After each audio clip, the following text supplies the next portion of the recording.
12절에서 35절 말씀입니다. 사도행전 15장 12절에서 35절 말씀, 우리 한 절씩 서로 교독하도록 하겠습니다. 12절 말씀 먼저 읽겠습니다. 온 무리가 가만히 있어 바나바와 바울이 하나님께서 자기들로 말미암아 이방인 중에서 행하신 표적과 기사에 관한 말하는 것을 듣더니, 말을 마침에 야고보가 대답하여 이르되, 형제들아 내 말을 들으라. 하나님이 처음으로 이방인 중에서 자기 이름을 위할 백성을 취하시려고 그들을 돌보신 것을 시므온이 말하였으니, 선지자의 말씀이 이와 일치하도다. 기록된 바, 이후에 내가 돌아와서 다윗의 무너진 장막을 다시 지으며 또 그 허물어진 것을 다시 지어 일으키리니, 이는 그 남은 사람들과 내 이름을 일컬음을 받는 모든 이방인들로 주를 찾게 하려 함이라 하셨으니, 징예로부터 이것을 알게 하시는 주의 말씀이라 함과 같으니라. 그러므로 내 의견에는 이방인 중에서 하나님께 돌아오는 자들을 괴롭게 하지 말고, 다만 우상의 더러운 것과 음행과 목매어 죽인 것과 피를 멀리하라고 편지하는 것이 옳으니, 이는 예로부터 각 성에서 모세를 전하는 자가 있어 안식일마다 회당에서 그 글을 읽음이라 하더라. 이에 사도와 장로와 온 교회가 그 중에서 사람을 택하여 바울과 바나바와 함께 안디옥을 보내기를 결정하니, 그 형제 중에 인도자인 바사바라는 유다와 실라더라. 그 편에 편지를 붙여 이르되, 사도와 장로된 형제들은 안디옥과 수리아와 길리가에 있는 이방인 형제들에게 보난하노라. 들은즉 우리 가운데서 어떤 사람들이 우리의 지시도 없이 나가서 말로 너희를 괴롭게 하고 마음을 혼란하게 한다 하기로, 사람을 택하여 우리 주 예수 그리스도의 이름을 위하여 생명을 아끼지 아니하는 자인 우리가 사랑하는 바나바와 함께 너희에게 보내기를 만장일치로 결정하노라. 그래야 유다와 실라를 보내니 그들도 이 일을 말로 전하리라. 성령과 우리는 이 요긴한 것들 외에는 아무 짐도 너에게 지우지 아니하는 것이 옳은 줄 알았노니, 우상의 제물과 피와 목매어 죽인 것과 음행을 멀리할지라. 이에 스스로 삼가면 잘되라 평안함을 원하노라 하였더라. 그들이 작변하고 안디옥에 내려가 무리를 모은 후에 편지를 전하니, 읽고 위로한 말을 기뻐하더라.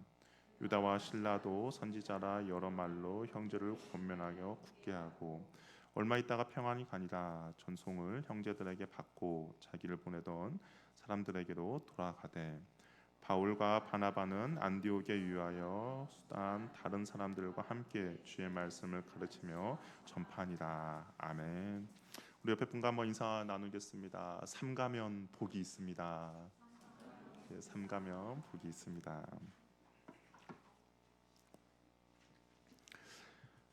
믿음 안에서 잘 성장하고 있던 안디옥 교회가 큰 혼란에 빠지게 되었습니다.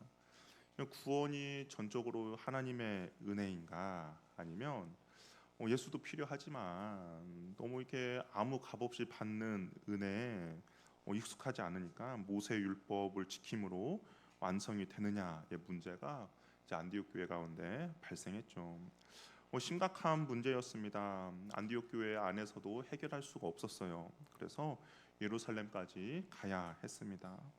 이 바울과 바나바가 하나님 은혜로 구원받았다라고 이야기를 하던 중에 바리사파 중 몇 사람이 벌떡 일어나서, 아니다, 할례와 모세 율법을 지키는 것이 마땅하다라고 주장했습니다. 서로 의견이 왔다 갔다 했죠. 한 채 양보도 없었습니다. 근데 그때 이제 베드로가 일어나서 고넬료의 회심 사건을 간증합니다. 그러면서 자기에게 하나님께서 주셨던 그 은혜를 이제 이야기하는 거죠. 그러면서 다음과 같은 결론을 내렸어요. 어떤 결론 내렸습니까? 참된 구원은 어떤 율법의 행위로 통해서 이루어지는 것이 아니라 예수 그리스도를 믿는 믿음으로 얻게 된다라고 이야기를 했습니다. 그러자 이제 바울과 바나바가 일어나서 이제 하나님께서 자신들을 통하여 하신 일들을 간증했습니다. 그러니까 그 베드로의 고넬료의 사건 이야기하고 나니까 거기에 힘을 입어서 바울과 바나바도, 우리도 이방인들 가운데 하나님께서 이런 일들을 했습니다라고 이야기를 하고 있는 거예요. 하나님께서 표적과 기사를 통해 이방인들에게 역사하셨다는 이야기합니다. 아마 이 이야기를 들으면서 거기에 모여있던 바리새파 사람들이 아마 자신들의 잘못된 가치관에 또 무너지는 그런 일이 벌어진 것이죠. 유대 그리스도인들은 예루살렘에 사는 유대인들 그리고 디아스포라 유대인들에게 복음 전하는 것은 어느 정도 인정하고 받아들였습니다. 같은 유대인들이기 때문에 그 하나님의 은혜를 전하고 하나님의 그 복음을 전하는 것을 인정했죠. 근데 좀 더 나아가서 사마리아 사람들은 싫어했지만 그래도 거기까지는 용납하고 받아들였죠.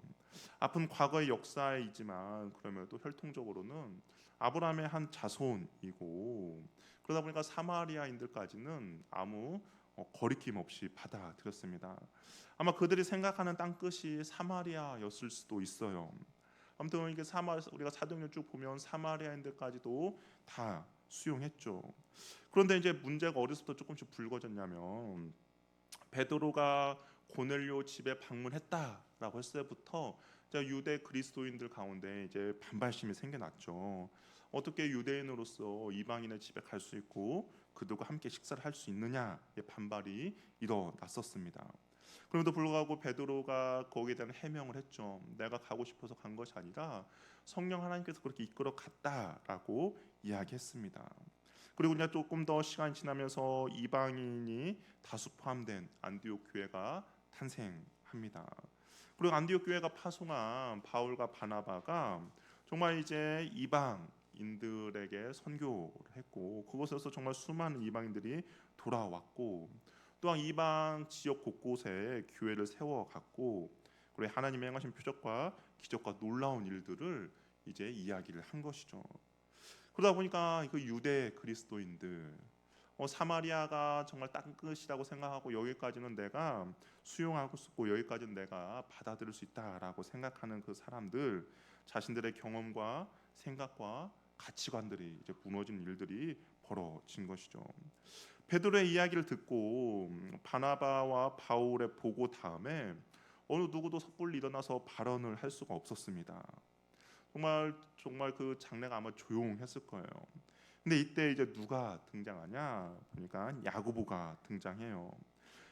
이 야고보는 누구냐면 예루살렘 교회 대표라고 할 수가 있습니다. 사도 야고보는 아니에요. 사도 야고보는 우리가 앞에서 봤던 것처럼 베드로가 감옥에 갇히기 전에 이미 순교했습니다. 그러면 이 야고보는 누구냐면 예수님의 동생 야고보입니다. 굉장히 경건하고 능력이 출중하고 기도를 많이 했던 사람이에요. 그래서 기독교 역사 가운데 이 야고보의 별명이 어떤 거였냐면 낙타 무릎이라는 별명을 가졌습니다. 왜 낙타 무릎일까? 항상 주님 앞에 무릎 꿇고 오랜 시간 기도하다 보니까 무릎이 낙타 등처럼 되었다고 해서 그런 별명을 얻었죠. 그리고 어려운 상황 가운데서도 끝까지 예루살렘 교회를 잘 지키고 있었던 정말 명실공히 예루살렘 대표의 목회자라고 할 수가 있습니다. 이 야고보가 이 야고보가 일어나서 이렇게 이야기를 해요. 우리 14절 말씀 한번 읽어보도록 하겠습니다. 시작.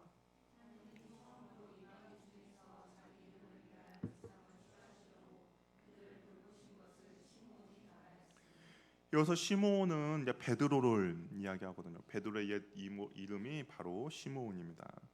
이 야고보가 베드로가 한 말을 자기식으로 정리를 해요. 초대교회 고넬료에게 성령이 임한 사건이 공식적으로 처음으로 하나님이 이방인을 자기 백성을 취하시려고 돌보신 일이었다를 이제 이야기를 하고 있습니다. 근데 여기서 이 돌보다라는 단어가 이 구약에서 돌보다라는 단어가 자주 등장하거든요. 구약에서 이게 돌보다라는 단어, 이거 파카드라는 단어는 하나님이 자기 백성에게만 사용하는 단어입니다. 그러니까 하나님이 돌보시다라는 것이 그 이스라엘 백성들 안에서만 사용하는 단어였죠. 우리 할머니들이 손자 손녀들 보면 어떻습니까? 내 새끼라고 이야기하고 내 똥강아지라고 하죠. 자기 손자 손녀에게만 합니다. 만약 여러분들의 자녀를 보고 모르는 할머니가 와서 내 새끼 내 똥강아지 하면 조심해야죠. 전혀 상관이 없으면 그런 말 하지 않습니다. 근데 이 돌보다는 단어도 하나님의 자기 백성들에게만 사용한 단어인데 이방인들에게도 하나님이 돌보셨다라고 야고보가 말하고 있는 것이죠. 그러니까 이스라엘만 하나님께서 택하시고 그들을 돌보신 것이 아니라 이방인도 선택받았고 하나님께서 그들을 돌보셨다라고 이야기합니다. 근데 이 말이 그냥 베드로가 뭐 감동이 돼서 그 바울과 바나바와 그 베드로의 이야기를 듣고 감동이 돼서 야고보가 그냥 이야기한 것이 아니라는 거예요. 이게 뭐냐? 하나님의 말씀 가운데 이미 이것이 기록되어 있다라는 겁니다. 15절에 보면 선지자의 말씀이 이와 일치하도다라고 이야기하죠. 선지자가 했던 말인데 지금 이것이 베드로가 했던 말과 일치한다라고 이야기합니다. 그럼 선지자가 어떤 이야기였는가? 우리 16절, 17절 말씀도 한번 읽어보도록 하겠습니다. 시작.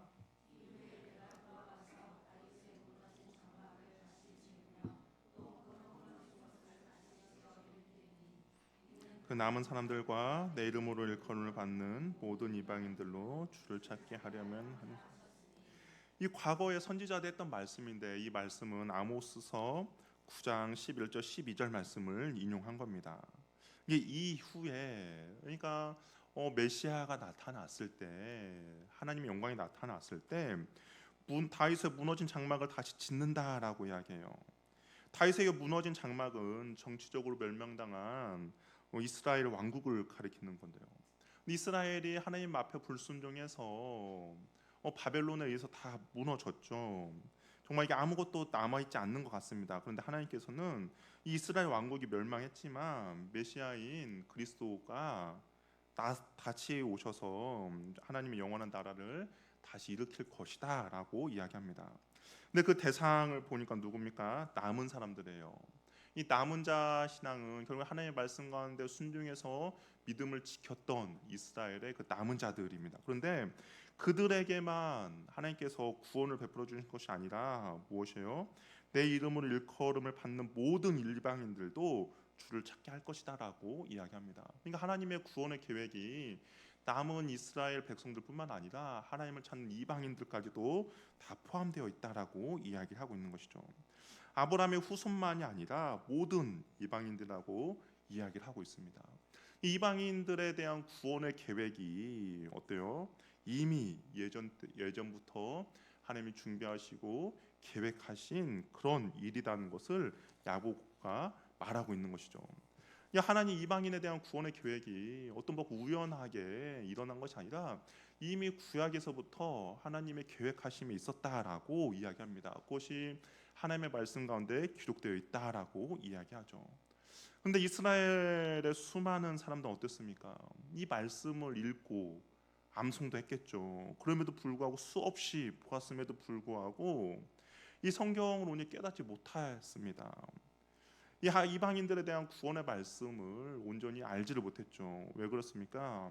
내 생각으로 꽉 차 있던 상태로 하나님의 말씀을 읽었기 때문인 것이죠.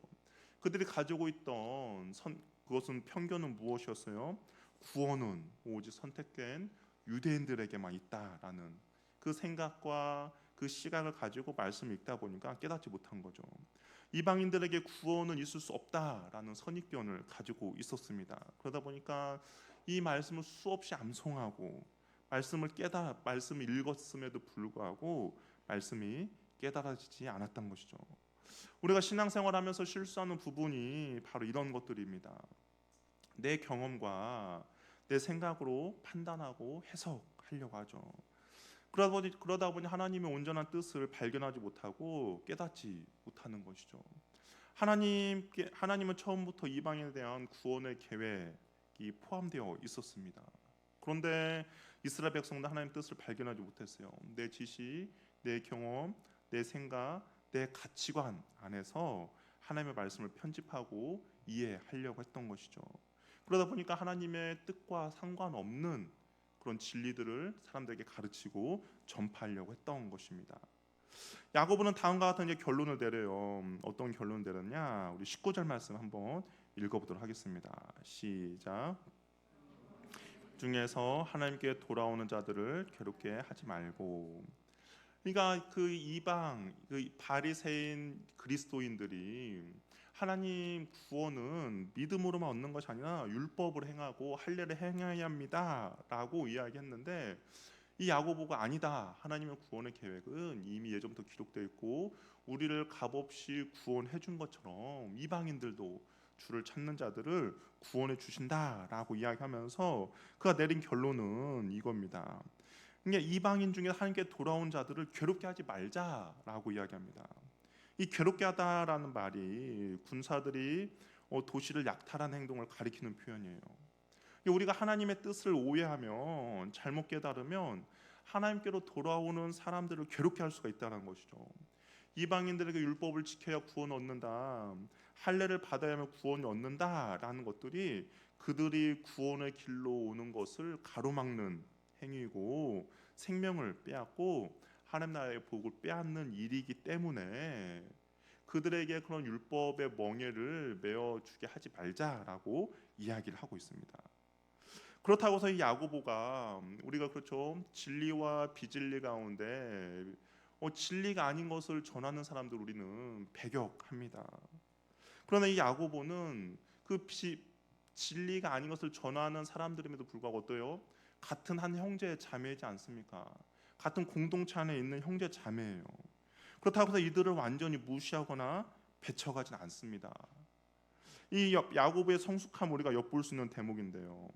우리는 어떻습니까? 우리 지금 여러 가지 나라의 어려운 상황으로 보니까 기독교 안에서도 진보와 그리고 보수가 나뉘어져 있습니다. 한 사건을 놓고 어떻게 바라보냐 달라요. 그런데 이게 보면 섬뜩섬뜩한 문구들이 너무나도 많이 있습니다. 그런데 우리가 한 형제요 한 자매다라고 한다면 잘못된 것을 전하더라도 품어줄 수 있고 용납해줄 수 있는 그 성숙함이 있어야 하는데 나와 너와 의견이 다르면 지금 어떤 상황입니까? 죽일 놈이 되는 것이죠. 그러나 야고보는 그렇게 하지 않습니다. 잘못된 것들을 가르치는 사람들에게 성숙함을 보여주는데 어떤 성숙함을 보이느냐? 나와 다른 주장을 한다고 해서 배척하거나 따돌리거나 멀리하는 것이 아니라 품어주고 이해해 줍니다. 그러면서 야고보가 이렇게 건의를 해요. 우리 20절 말씀을 한번 같이 읽어보도록 하겠습니다. 시작. 우상의 더러운 것과 음행에 목매어 죽인 것과 피를 멀리하고 오르니 이는 예로부터 안식일마다 회당에서 그 글을 읽음이라 하더라. 이 20절의 말씀은 누구에게 부탁하는 말씀입니까? 누구에게 권면하고 부탁하는 말씀이에요? 이방인 그리스도인들이죠. 그러니까 유대인 그리스도인들은 자신들의 생각에는 할례를 받고 율법을 행해야만 구원을 받는다고 생각했는데 지금 이 공회의에서 처참하게 깨졌어요. 자신들의 생각과 자신들의 가치관이 잘못됐다는 걸 알았습니다. 그러면 이제 야고보가 이들의 마음도 돌이키고 이들의 마음도 용납해 줘야 하는데 그러면서 이 이방인 그리스도인에게 부탁하는 거예요. 어떤 거 부탁하냐? 우상의 더러운 것과 그래 맞아 우리의 구원을 얻는 것은 예수 그리스도만 통해서 얻는 거야. 그러나 너희들에게 신앙의 성숙함을 요구할게. 어떤 거냐?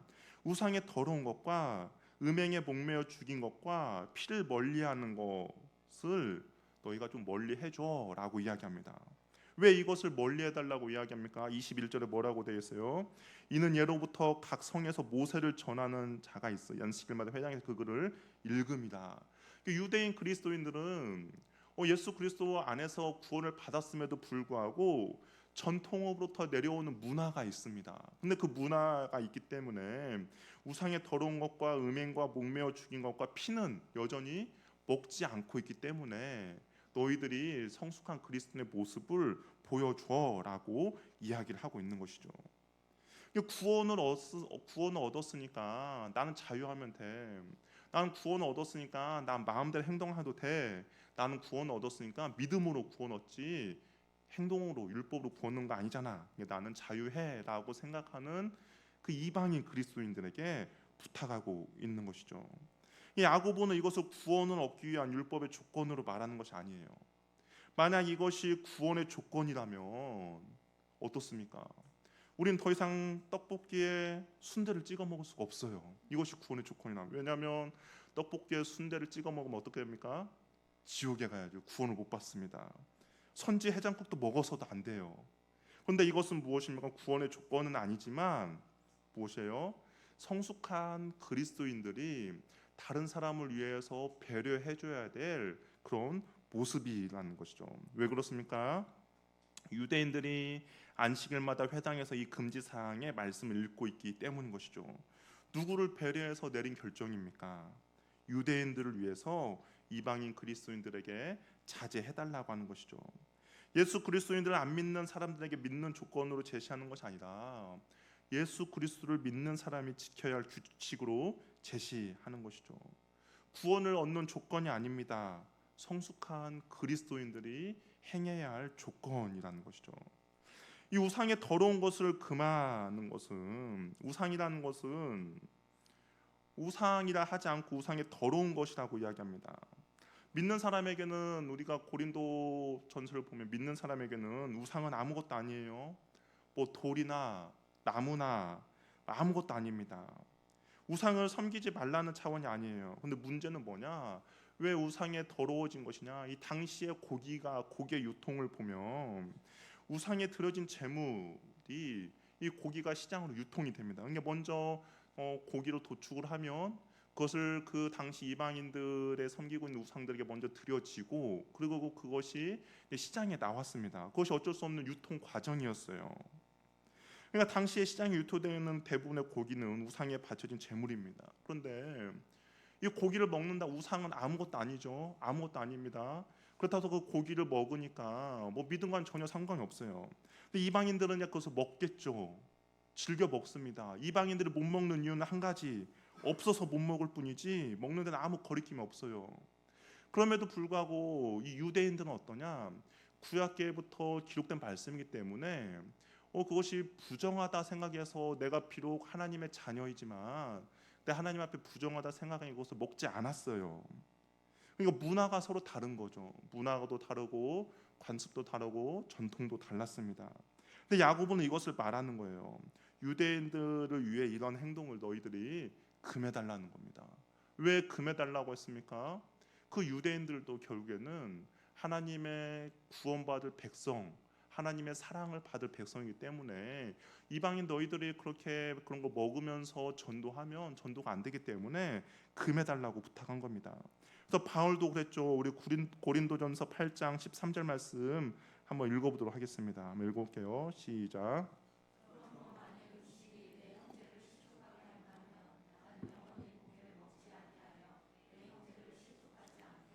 예, 바울도 동일한 이야기를 하는 겁니다. 내가 만약에 이 고기를 먹는 거, 아까 말했죠. 우상에게 드려진 제물입니다. 근데 바울이 생각할 때 우상은 아무것도 아니에요. 그러니까 먹어도 상관이 없습니다. 그런데 내가 만약 이 음식을 먹는 것을 내 형제가 바라보고 실족한다면 나는 영원히 고기를 먹지 않겠다라고 이야기합니다. 형제를 실족하지 않기 위해서 고기를 먹겠다는 거죠. 신앙인의 성숙함의 모습이죠. 혹시 내가 이런 행동을 했는데 혹시 나를 보고 믿음이 연약한 자들 실족해? 그러면 나는 그걸 안 하겠어라고 이야기합니다. 구원받은 그리스도인의 삶의 태도와 성숙함이죠. 우리는 예수 그리스도 안에서 자유함 없습니다. 자유함을 얻었어요. 우리 자유합니다. 고기를 먹는 거 죄 문제가 아니죠. 문화적인 차이에서 오는 문제점이지 구원과 상관없고 죄의 문제도 아닌 것이죠. 그렇다면 구원과 상관이 없다 하여 우리가 모든 것을 다 할 수 있는가? 어떻습니까? 구원과 상관없으니까 나는 모든 것도 할 수 있어 인가요? 아니다라는 것이죠. 예를 들면 뭐 고기 문제하니까 우리가 잘 와닿지 않아요. 우리가 확 와닿는 예를 뭐가 있을까요? 술과 담배로 한번 이야기 한번 해보겠습니다. 술 담배를 보면 구원의 조건입니까 아닙니까? 남자도 눈이 커졌어요. 술과 담배가 구원의 조건입니까 아닙니까? 아니죠. 술 마신다고 해서 지옥에 가는 거 아니죠. 뭐 어떤 분은 이렇게 이야기를 했는데 뭐 포도주와 와인은 괜찮다. 뭐 도수가 5도 이하면 괜찮고 5도 이상이면 안 된다. 뭐 자기 나름대로 규칙을 정했어요. 그렇다고 이것을 구원의 문제는 상관이 없습니다. 그런데도 불구하고 한국 교회에서는 이것을 금하죠. 한국 사회가 기독교인들은 금연, 군주하면서 자신의 경건을 지키는 사람들이고 그리고 그것을 미덕으로 보고 있기 때문에 교회 다니는 사람이라면 당연히 안 하는 것이야라고 생각하기 때문에 기꺼이 술과 담배를 멀리 하는 것이죠. 구원의 조건은 아닙니다. 그러나 그것이 그리스도인의 미덕이고 한국 교회에서 내려오는 전통이며 문화이기 때문에 멀리합니다. 다른 나라에서는 어떻습니까? 술과 담배 문제가 문화에게 용납해줘요. 담배가 기호식품으로 커피 마시는 것과 담배 피는 것을 동일하게 봅니다. 문화이기 때문에 용납해줍니다. 뭐 담배도 피고 포도주도 마시고 맥주도 마셔요. 우리가 알고 있는 뭐 스펄전이라는 사람 들어보셨죠? 스펄전, 영국의 위대한 부흥가 스펄전은 그 사람은 시가를 맨날 폈던 사람입니다. 우리가 알고 있는 루터는 어떻습니까? 종교개혁을 일으켰죠. 정말 우리 큰 기독교 안에 큰 물줄기, 종교개혁 일으켰던 루터도 맥주를 즐겨 마셨다라고 되어 있어요. 우리가 생각했던 그래도 돼라고 생각했지만 그 문화에서는 그 전혀 문제가 되지 않습니다. 그러나 또 그 문화에서 그리스도인들 지켜야 할 경건과 미덕이 있죠. 우리는 아니지만 그런 것들을 뭐예요? 용납해주고 그런 것들을 우리가 성숙함으로 보여주라는 겁니다. 한국 문화는 다르죠. 나의 이러한 모습을 통해 누군가 실족한다면 바울의 표현대로 영원히 마시지 않겠다 말하는 겁니다. 술을 마시는 것도 마시지 않는 것도 무엇입니까? 믿음으로 하는 거죠. 술은 죄의 문제가 아니라 구별의 문제이며 우리 한국 그리스도인의 정체성의 문제이고 한국 그리스도인의 신앙의 고백의 문제이기 때문입니다. 나에게 자유가 주어져서 그 자유를 마음대로 사용할 수 있어요. 그러나 그 자유가 약한 자들을 넘어질 수 있는 자유라면 우리는 하지 않아야 한다는 것이죠. 갈라디아서 5장 13절 말씀 우리 한번 같이 읽어보도록 하겠습니다. 시작.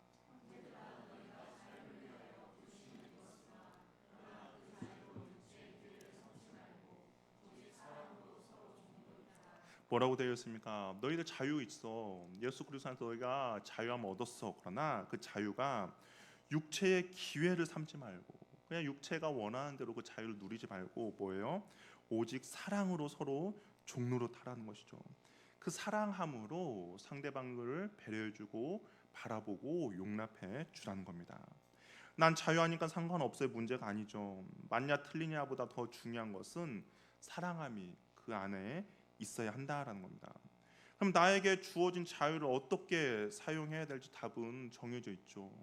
나에게 자유가 있습니다. 그 자유를 어떻게 사랑합니까? 그 안에 기본, 그 안에 기초에 사랑이 있어야 한다는 것이죠. 그러면서 오늘 읽었던 29절 말씀도 한번 같이 읽어보도록 할게요. 오늘 29절 말씀 한번 읽어보겠습니다. 시작. 혈물과 목매어 죽인 것과 음행을 멀리할지니라. 이에 스스로 삼가면 잘되리라. 평안함을 원하노라 하였더라. 우상의 제물과 피와 목매어 죽인 거 음행을 멀리하라. 구원의 조건은 아닙니다. 그럼에도 불구하고 이것을 요구했어요. 그러면서 뭐라고 합니까? 스스로 삼가면. 그럼에도 불구하고 너희가 그 사랑으로 스스로 절제하고 삼가하면 뭐라고 돼 있어요? 잘 될 것이라 이야기합니다. 평안함을 누리게 될 것이라고 이야기를 하고 있는 것이죠. 내가 약한 자들을 위해서 무엇이에요? 내 자유를 절제할 줄 알아야 한다라는 겁니다. 다른 사람을 위해서 스스로 삼가해 달라고 합니다. 왜냐하면 복음을 전하는데 걸림돌이 되지 않게 하기 위해서죠. 결국 약한 자들이 궁극적으로 그리스도에게로 가도록 하는 것에 대한 걸림돌이 되지 않게 하기 위해서 내가 자유할 수 있지만 그 자유함을 절제함으로 그 형제에게 사랑이 더불어 나타나도록 해야 된다라고 야고보가 그렇게 권면하고 있는 것이죠. 예루살렘 교회는 할례에 대한 결론을 이렇게 내렸습니다. 할례는 구원의 조건이 아니야. 할례를 통한다고 해서 우리가 구원을 받는 거 아니야라는 결론을 내렸어요. 그러나 그 결정문에서만 멈춘 것이 아니라 그런데도 불구하고 이 이방인 그리스도의 너희들에게 부탁하는 것이 있어. 목매어 죽인 것과 음행과 그리고 피 흘리는 거, 우상에 드려진 것은 먹지 말자라는 결정문을 내립니다. 그리고 이것은 이제 바사바라 하는 유다와 신라를 통해서 이제 안디옥 교회에 전하게 되는 것이죠. 이 바사바는 누굴까?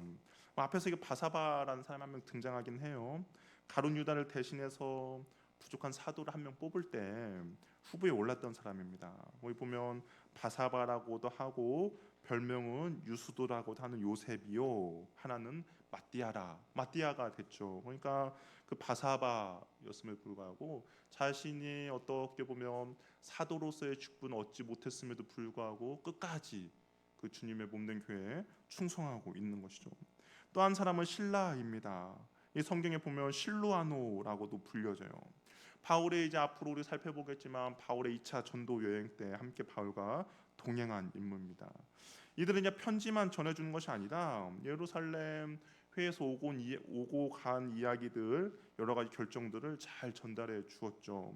잘못된 가르침으로 교회가 몸살을 앓았지만, 혼란을 겪었지만, 그런데 이 바사바와 신라의 편지를 받고 또한 그 이야기를 들으면서 교회가 어떻게 됐습니까? 우리 31절 말씀 한번 같이 읽어보도록 하겠습니다. 시작. 읽고 그 위로한 말로 기뻐하더라. 이게 기뻐했다라는 겁니다. 구원은 믿음으로 받는 것을 확인해 주었어요. 율법주의자들에게 율법을 강요하지 말라라고 했습니다. 대신에 이방인들에게 유대인의 율법에 어긋나는 식습관을 절제하여 삶으로 구별됨은 삶을 살아야 하는 것도 이 안에 포함되어 있는 것이죠. 그럴 때 공동체는 어떻습니까?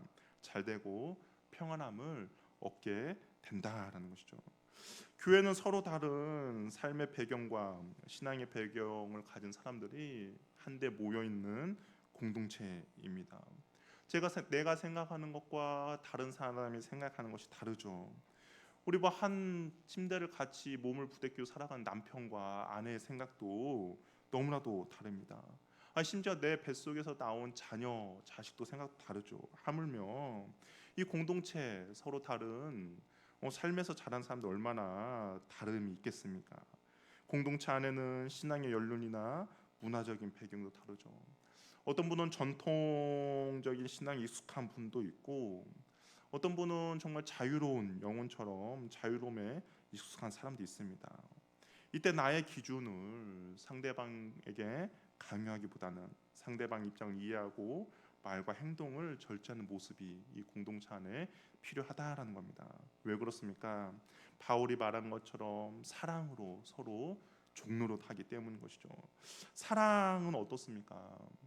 요즘 뭐 한참 유행 중인 드라마 뭐 보셨죠? 넷플릭스에서 뭐 아이유 나오고 박보검 나오는 건데 어때요? 박보검의 모습이 사랑하니까 어떻습니까? 안 보셨나요? 예, 뭐 저만 사랑하면 어때요? 맞춰주잖아요. 사랑하면 부모가 반대해도 꼭 매일마다 갖다 주죠. 사랑하니까 내가 손해가 보더라도 이것을 따르면 안 되겠다라는 알겠지만 사랑하니까 기꺼이 따라주고 용납해 주는 것이죠. 그것이 바로 신앙인의 성숙한 모습이라는 겁니다. 나의 생각도 있고 나의 주장도 있고 나의 가치관도 있습니다. 그러나 사랑하기에 내가 상대방의 의견을 들어주고 용납해주고 받아주는 것이죠. 내 경험이 소중합니다. 자기 경험과 지식이 유일하고 절대적일 수도 있습니다. 그러나 사랑한다면 그 나의 생각조차도 내려놓고 포기할 수도 있는 것이죠. 서로의 생각을 소중히 여기고 환영할 때 공동체는 어떻습니까? 스스로 삼갈 때 어떻게 돼요? 잘 되고 평안하다라고 이야기하는 것처럼 공동체 안에서도 스스로 삼가면 어떻습니까? 잘 되고 평안함을 얻게 되며 풍성해진다는 것이죠. 우리는 복음을 위해 절제하고 하나님의 나라를 위해 기꺼이 포기할 수 있는 신앙의 성숙함이 저와 여러분들 있기를 바랍니다. 이 예루살렘 공회에서 승리했다고 이겼다라고 바울과 바나바가 자신들만의 주장을 내세우지 않죠. 그 낙심해 있는 유대인들의 마음을 어떻게 돌릴까 스스로 삼가며 절제하며 사랑으로 행동하는 것을 보면서 나의 포기함과 절제함을 인하여서 누군가에게는 복음의 다리 역할을 할 것이고 누군가는 그런 모습을 보면서 예수 그리스도의 사랑 안에 들어오게 될 것입니다. 저 여러분들이 그러한 일들을 잘 감당하며 나갈 수 있는 저와 여러분 되기를 바랍니다. 이렇게 자리에 일어나셔서 찬양하며 우리